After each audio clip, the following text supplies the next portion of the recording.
యాసంగి పంట చేతికొచ్చి ఇప్పటికీ నెల రోజుల పైనే అవుతుంది. ఆయన కూడా ఇదివరదాకా కొన్ని జాగల్లో కాంటా పెట్టిన పాపనవోలేదు అధికారులు. ఓ దిక్కు వడ్లు కళ్ళలల్లా మార్కెట్లలో ముక్కి మూలుగుతుంటే నడమ ఈ వాన ఒకటి మోపయ్యి రైతులను నిండా ముంచింది. తడిసిన వడ్లను చూసి కొంటరో కొనరో అని వలవలా ఏడుస్తున్న రైతులకు ధైర్యం చెప్పి కొంటమని భరోసా ఇచ్చేటోళ్ళు లేకుండా పోతుర్రు. అందుకే అన్నదాతలు గోసరెల్లుతుర్రు. ఓ దిక్కు వానకాలం సురువు అయింది, ఇంకో దిక్కు చూస్తేనేమో కళ్ళాలల్లో ఒడ్లు నానుతున్నాయి.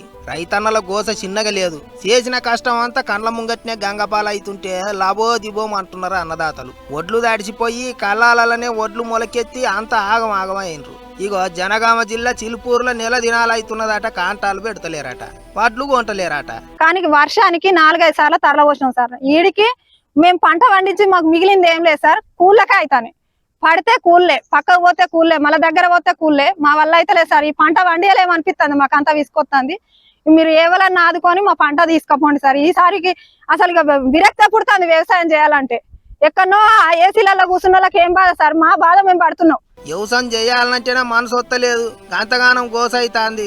వడ్లు కొనుర్రి అంటే సీరియల్ రాలేదంటుర్రు అని అక్క మస్తు బాధపడ్డది. ఇక ఈ అన్న ముచ్చట చూడుర్రి. 3 లారీలు అంటారు కానీ మాకు ఇక్కడికి లారీలు రోజు ఒక్కటి కూడా వెళ్తలేదు సార్. ఇప్పుడు అందరినీ అర్థం చేసుకోరు. ఇప్పుడు అందరికి కూడా మొలకలే వచ్చినాయి. నా అయితే మొత్తానికి తడితే కూడా తర్ర పోసుకున్నా.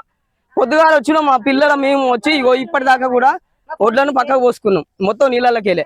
ఇగిదిట్లుంటే సర్కారు వాళ్ళు మాత్రం వడ్లన్నీ కొనేసినాము, ఇంకేమన్నా ఉంటే కూడా కొంటాం అన్నట్టు చెప్తున్నారు. లారీలు టైంకు రాక, కాంటాలు పెట్టక కొన్ని జాగాల్లో రైతన్నలు ఆగమాగం అవుతున్నారు. యాసంగి ఒడ్లు ఇంకా కొనకపోతే ఇక మళ్ళేం విత్తనాలు ఎత్తారు, మళ్ళేం పంట పండిస్తారు.